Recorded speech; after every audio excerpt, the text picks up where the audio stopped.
My name is Charlene Haydorn, and I'm the founder of Redeeming Love. Redeeming Love began about 4 years ago after I had a personal encounter with a young girl who was being trafficked here in the United States and being used by her trafficker to produce webcam pornography. And I walked away from that experience just really crushed and knowing that I had to do something, that I couldn't just walk away from that and do nothing. So I, asked God what it is that He wanted me to do, and about a month later, He revealed to me a vision for a safe place, a home where girls could come and stay for as long as they needed to receive the care that they needed, and so Redeeming Love was born. So I first met Charlene at Run for Their Lives 2016 in Glendora, and she was sharing with me that they're looking for this home. And I was a realtor, and I am a realtor, and so I handed her my card, and I told her to give me a call if I could be of resource to her. So one of the top criteria that we had when we were praying about a home is that God would provide a place for us where the homeowner was not only aware of human trafficking, but was even passionate about it or cared about it, had already, God was already working in their hearts about this issue, about human trafficking.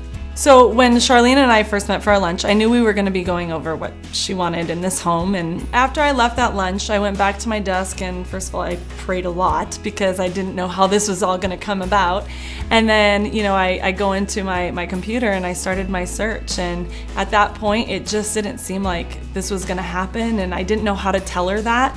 One of my big concerns was, how are we going to convey this to a landlord and the homeowner that's going to be taking on this risk of housing sex trafficking victims in their home? Finally, she actually called me 2 weeks later and was like, how's the search going? And luckily, like a day or two after that, this house popped up. I really got this sense of hope that this vision was really going to come to life. And I was really excited to go and to walk into that front door with her and see if this was really the house.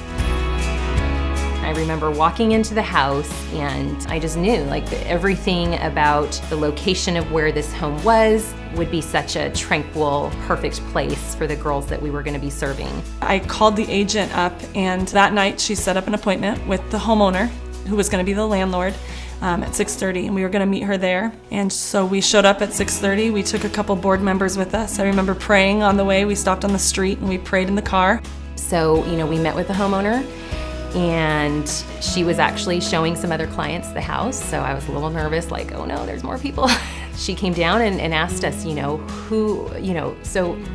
kind of explain, are you going to be living here, together? What, and so I just knew in that moment, I can't sugarcoat this. I just started to share with her, there's going to be girls living here who have been trafficked, and this is going to be a safe house for them. She looked at Charlene, and she, with tears in her eyes, said to Charlene, that is a passion of mine. That is a heartthrob of mine. That this is a ministry not only that's close to my heart, but I give financially to it, and I've been praying that something come locally. I didn't know it was going to be in my own home, but I want to hear more. And she just was stunned, and we were stunned because, this was unfolding before us, God answering our very specific prayers. It was instant. They were going to get the house.